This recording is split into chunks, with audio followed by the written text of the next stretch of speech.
Bonjour à tous, je vais vous introduire dans cette vidéo quelques méthodes de data mining avec la suite Microsoft. Comme vous le savez, il existe deux types de techniques de data mining, technique non supervisée et technique supervisée. Alors, je vais vous présenter la segmentation de l'association en ce qui concerne les techniques non supervisées, et pour les techniques supervisées, on va traiter la classification, les arbres de décision et la prédiction. Avant de commencer, avant de faire l'analyse et de générer les modèles et tout, vous devez tout d'abord installer Microsoft Visual Studio. Vous pouvez choisir la version que vous voulez. Personnellement, j'ai choisi de travailler avec la version Visual Studio 2010. Donc, après avoir installé les outils nécessaires, vous pouvez donc entamer le travail. La première méthode qu'on va traiter, c'est la segmentation. Un petit rappel en quoi consiste cette méthode. La segmentation consiste à découper une population et des groupes d'individus homogènes. En plus de ça, à l'aide de la segmentation, on peut créer des groupes qui, entre eux, sont les plus différents possibles. Pour cela, j'ai choisi de travailler avec l'entrepôt déjà traité en classe, celui des voitures importées. Ici, c'est l'entrepôt Data Cars. Ici, c'est l'entrepôt de Dataset Cars. Il est caractérisé par ses attributs. Et à l'aide de la segmentation, on va pouvoir dégager lequel des deux modèles américains ou bien japonais, comme vous voyez ici, c'est l'information relative à la colonne origine. Donc, on va pouvoir dégager lequel des deux modèles américains ou japonais le plus adapté à notre marché tunisien. Tout d'abord, avant de faire tout cela et avant de faire les interprétations de dégager, on doit alimenter la base de données. Donc, pour commencer, vous devez créer une base de données nommée par exemple Cars Database. On peut créer une base de données commune à tous les entrepôts qu'on va traiter pour les autres méthodes, ou bien créer une base de données relative à chaque entrepôt. J'ai choisi de créer pour chaque entrepôt une base de données relative à l'entrepôt traité. Donc, ici, j'ai créé la base de données Cars Database. J'ai créé la table Cars Database. Voici la structure de la table.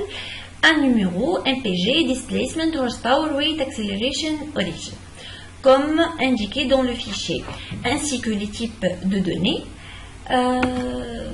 Si on veut sélectionner les 1000 lignes, la table n'est pas alimentée.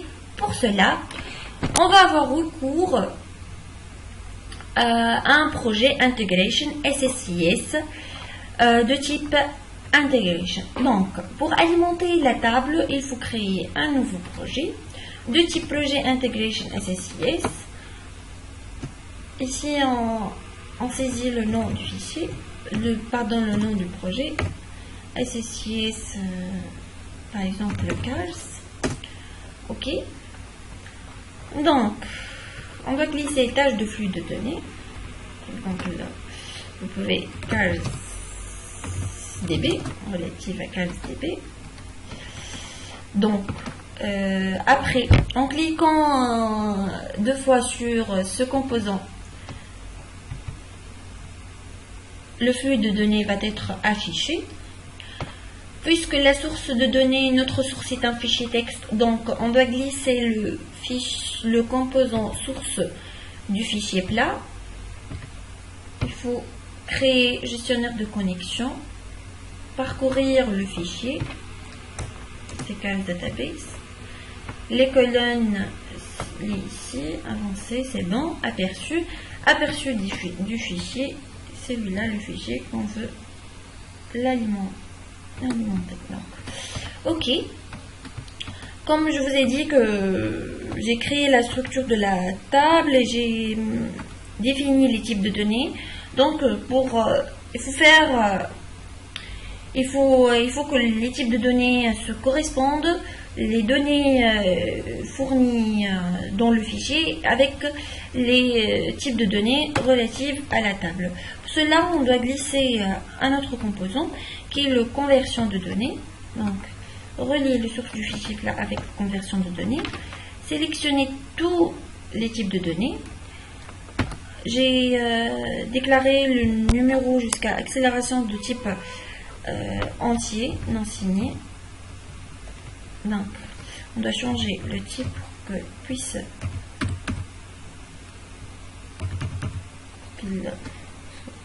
correspondre. Donc, wait aussi,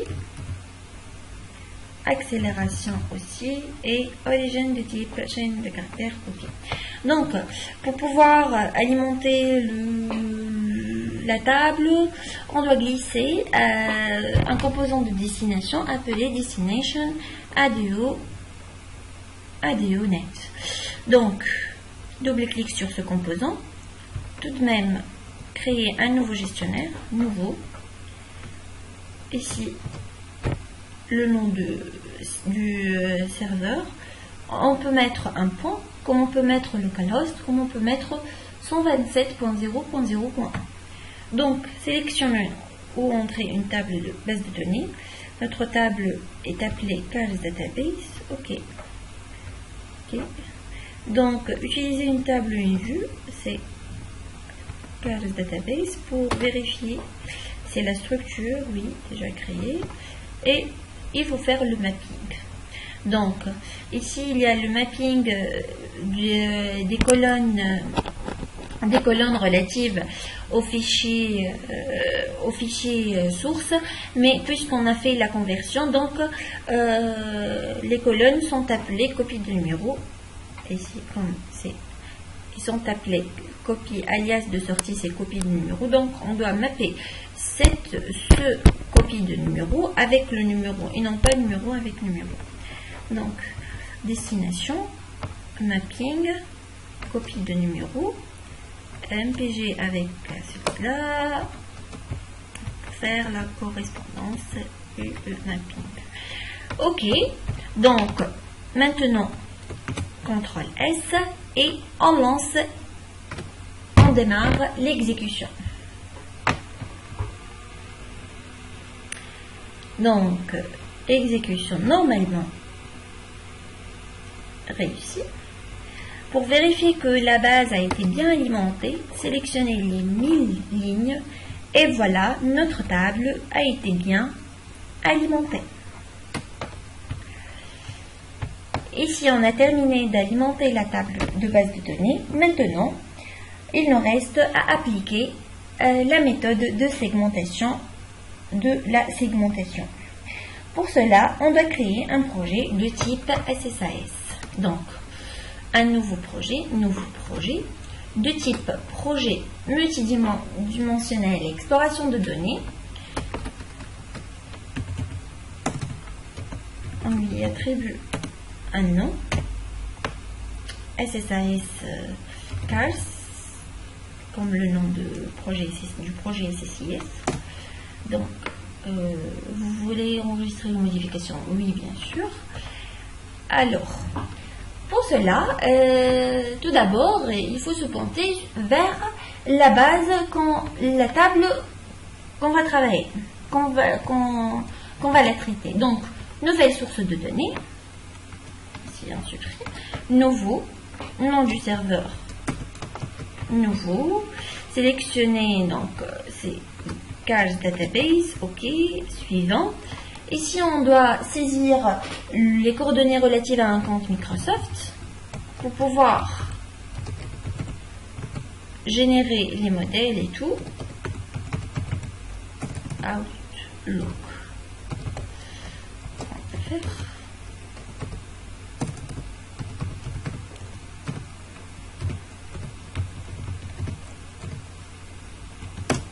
Donc, terminé, la source de données était bien créée. Une nouvelle vue pour voir la structure de la table. Objet inclus est terminé. Et avant de générer la structure d'exploration de données, il faut traiter le projet pour s'assurer qu'il était bien traité, était bien déployé. Cliquez sur exécuter. Et donc, normalement, traitement réussi, fermé, fermé. D'accord. Là, pour générer le modèle de segmentation, on se déplace vers la structure d'exploration de données, un clic droit, nouvelle structure d'exploration de données. Donc, ici, il nous demande de choisir la méthode pour définir la structure d'exploration de données. Il existe deux types, à partir d'une base de données relationnelle ou d'un entrepôt de données qui existe déjà, ou bien à partir d'un cube existant.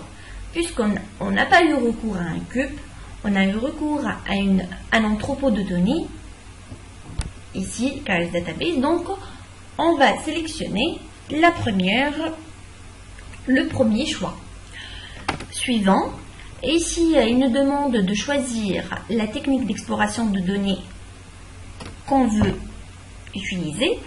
Il existe plusieurs techniques, mais comme nous allons présenter la segmentation, donc je vais choisir Clusters Microsoft. Clusters pour dire segmentation. Suivant. Donc ici, il faut choisir la colonne à prédire. Il faut choisir les champs qu'on voulait traiter. Puisque le numéro n'a aucune importance dans l'entrepôt de données, il indique juste le numéro des lignes, on va le considérer comme la clé. Il faut aussi sélectionner la colonne d'entrée pour le modèle d'exploration. Ici, on coche tout. Et pour prédictible, la variable à prédire, c'est origin. On élimine la colonne origine des variables d'entrée et on la considère comme la variable à prédire. Après, suivant, et ici sur le pourcentage de données de test, il est préférable de travailler avec un entrepôt de test de type de 30%. Et terminé. Utiliser cette vue pour parcourir le contenu d'un modèle d'exploration de données traité. Donc, il faut redéployer le projet pour pouvoir visualiser le résultat. Donc, exécuter.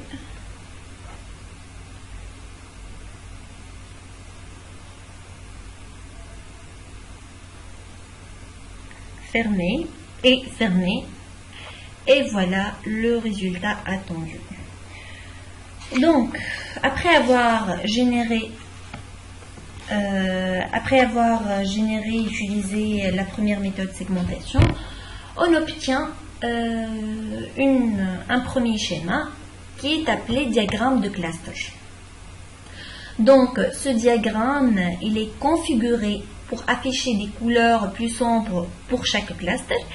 Ici, on a obtenu 10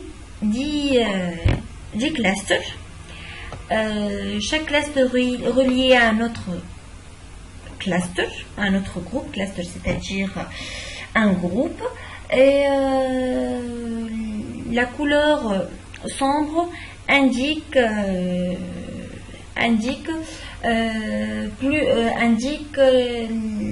la population ou bien le pourcentage de la population. Ici, on peut choisir la variable d'ombrage qu'on peut voir. Par exemple, ici, on va remplissage, c'est c'est origine. On voulait voir qui sont les segments d'origine 100% par exemple américains. les clusters qui ont une couleur sombre, et si on place le curseur sur les groupes, on peut déduire que, par exemple, pour le cluster 5, c'est 100% américain, et pour le cluster 2, 100% américain. Tout de même, pour le cluster 4, c'est 100% américain. Pour le cluster 7, 84% américain. Par exemple, pour le modèle japonais. Donc, on trouve ici que 51%, c'est le cluster qui a la couleur la plus sombre, donc celui qui a la fréquence la plus élevée des voitures japonaises, etc. Donc, comme nous traitons l'entrepôt de données de Cars Dataset, donc le meilleur des résultats serait de trouver 100% des Européens dans le même groupe avec seulement 100% japonais, ou bien 100% des Européens avec le même groupe avec seulement 100% américains. Donc, un autre concept intéressant, c'est la relation entre les groupes, comme on voit aussi, relation entre les différents groupes. Il n'est pas forcément une bonne chose d'avoir des groupes avec des relations fortes. Oui, bien sûr, des relations fortes.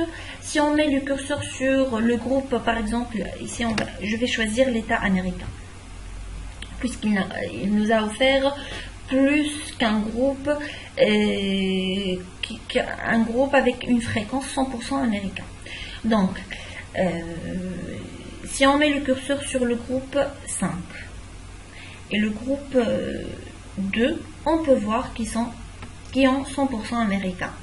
Une autre interprétation, l'ombrage est basé sur la taille de la population de chaque cluster. La mise en page est basée sur la similitude de la distribution de chaque cluster. En un seul mot, les groupes sont plus semblables que les clusters qui sont loin de l'autre. Donc les clusters qui sont proches dans ce schéma sont les plus semblables. Ici, si on veut diminuer le nombre de liens ou de relations entre les clusters, on obtient que seulement ces deux clusters restent reliés. C'est-à-dire, ces deux clusters sont proches dans le schéma, sont plus semblables que les clusters qui sont loin de l'autre. Une autre interprétation qu'on peut déduire à partir de cette première méthode, c'est le profil du cluster. Dans le profil du cluster suivant, on obtient une confirmation que les clusters numéro 2, comme indiqué ici, et numéro 5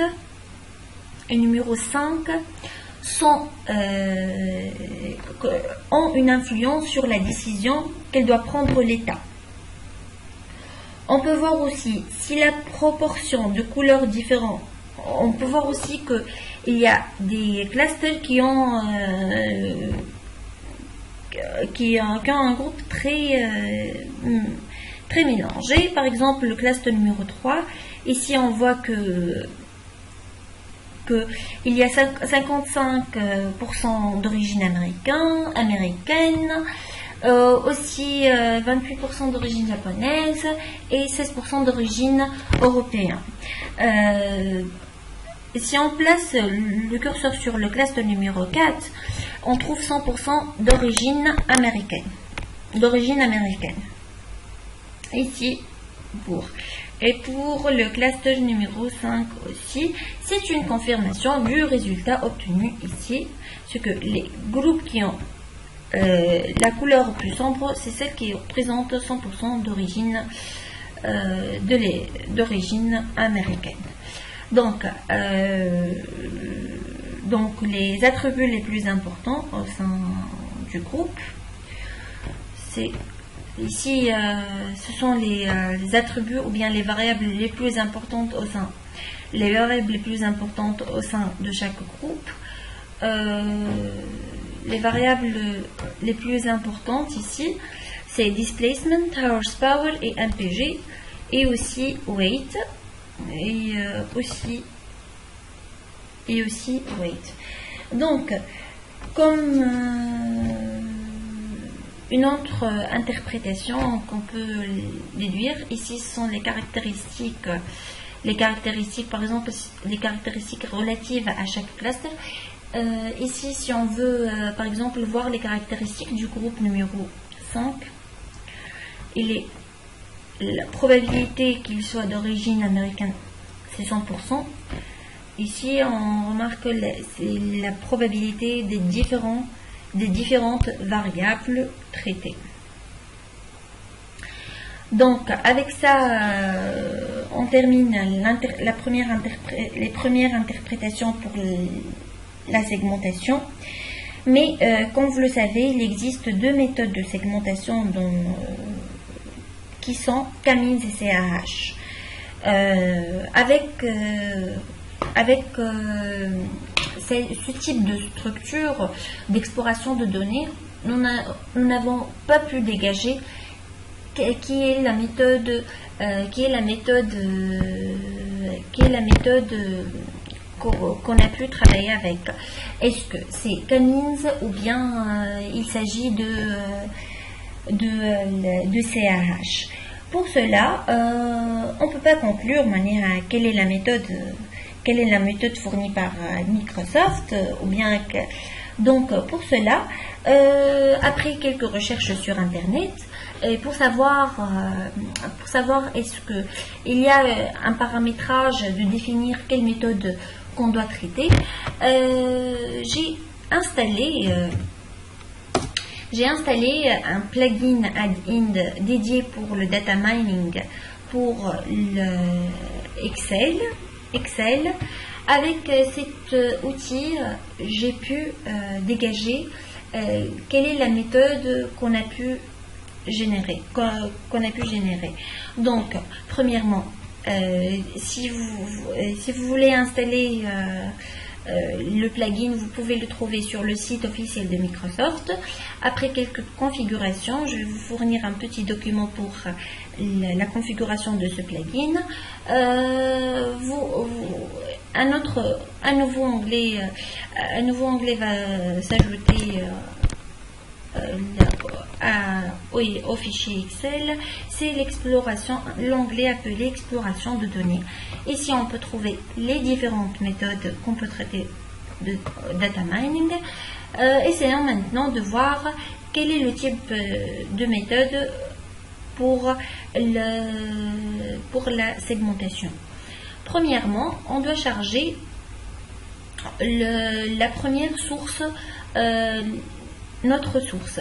Elle provient de SQL Server, le nom du serveur c'est point, et utiliser l'authentification de Windows bien sûr, sélectionner la table de Basic Cache Database et suivant, terminer, oui, un tableau, et voilà l'entrepôt qu'on va traiter. Pour ce faire, il faut aller à l'exploration de données, cliquer sur Cluster. Ici, cliquez sur Suivant. Ici, on peut paramétrer la méthode qu'on va traiter. Par exemple, pour le paramètre Cluster Count, par défaut, le nombre de groupes générés par les outils de Microsoft, c'est 10. Mais on peut définir le nombre de clusters qu'on veut obtenir. Comme ici, le nombre des clusters c'est 10. J'ai pas pu faire un paramétrage pour fixer le nombre de clusters, mais avec Excel, j'ai pu faire. Donc, si vous pouvez choisir ajouter la valeur 2, c'est pour dire que je veux générer deux types de clusters. Après, il y a le cluster méthode. Donc, ici, c'est la description. Au niveau de description de paramètres, il est indiqué que les méthodes de clustering suivantes sont utilisées par l'algorithme. EM évolutif, EM non évolutif et K-means évolutif, K-means non évolutif. Pardon. On veut travailler avec la méthode, par exemple, K-means évolutif. Donc, on doit on doit saisir le nombre 3. OK.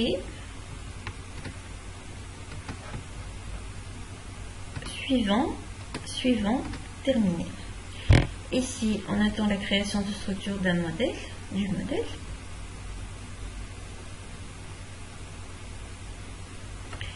Et voilà, on a dégagé le même résultat. Et ici, deux groupes.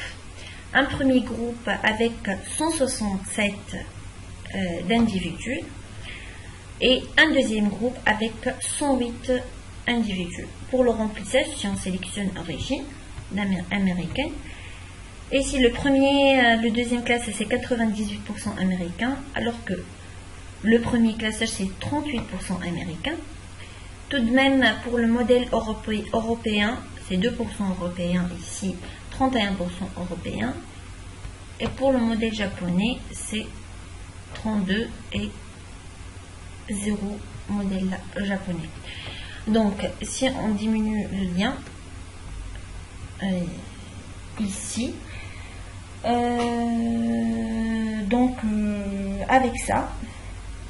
avec Excel, on a pu dégager quelle est la méthode utilisée pour la segmentation, et c'est K-means. Et pour la deuxième, sûrement que vous avez une question dans la tête, comment générer la segmentation avec CRH. Il n'existe pas cette méthode sous Excel, mais après quelques recherches aussi, je vais vous générer la méthode de CRH à l'aide de l'outil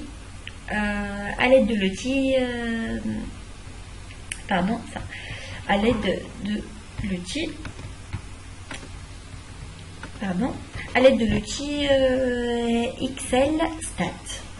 C'est un outil intégré sous Excel. En cliquant ici,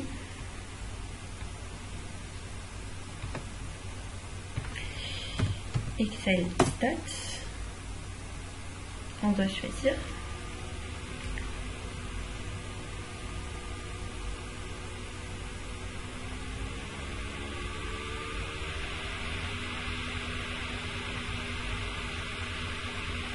là, donc fermé. OK, pour suivre la version d'évaluation, et vous fournir une version d'évaluation. D'accord. Donc, tout d'abord, on doit ajouter la source de données, c'est provient de SQL. Suivant. Donc, la table de données, la table de la base de données, c'est cars database, et terminé. C'est oui. Donc, OK. Pour générer le modèle, vous travaillez avec la méthode CRH. Ici, on se place vers analyse de données, choisir classification ascendante hiérarchique. Ici, on va sélectionner la table, sélectionner la colonne origine avec les lignes, les différentes lignes, pardon. On va sélectionner ça.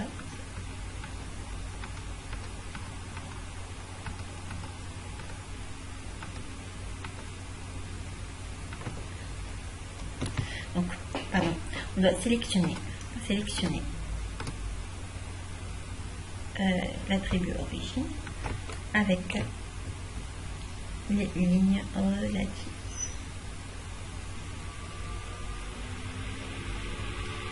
Toutes les lignes relatives. Donc, ça. OK. marque au retour, la sélection n'est pas valide, une sélection multiple ne peut pas être parallèlement. D'accord, flash. Observation, d'accord. Choisir origine.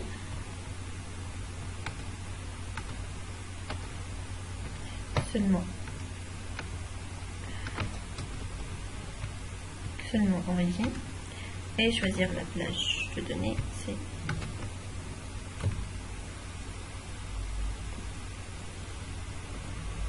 par exemple 134 lignes, ça suffit. Donc,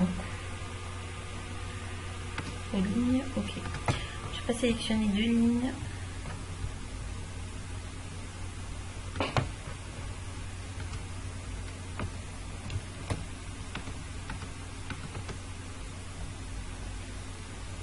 D'accord. 116 lignes par exemple, ok. J'espère que ça marche. La sélection n'est pas valide. Alors,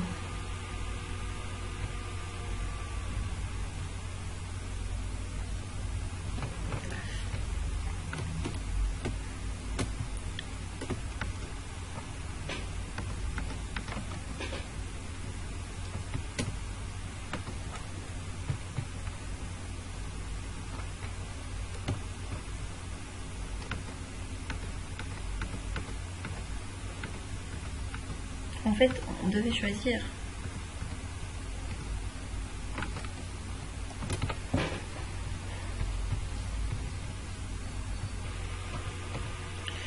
Alors, j'ai trouvé la solution. Après avoir un nouveau fichier.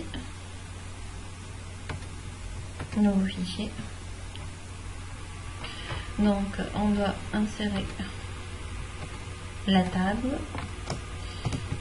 Ici, suivant.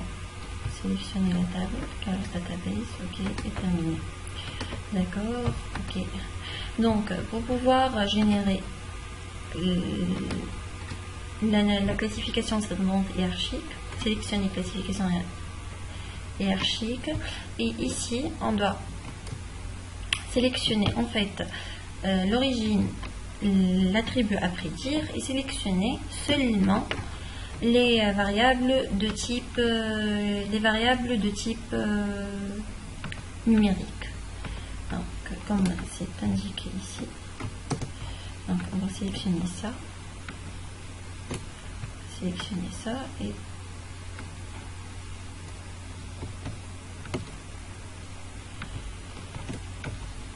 donc, faire une sélection.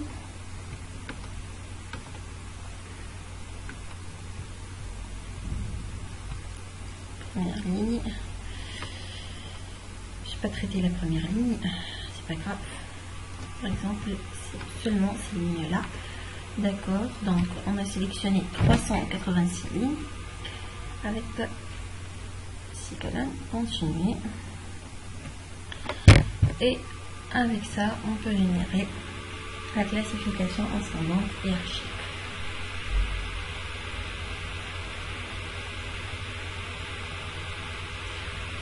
En attendant la création du modèle, d'accord. Donc ici,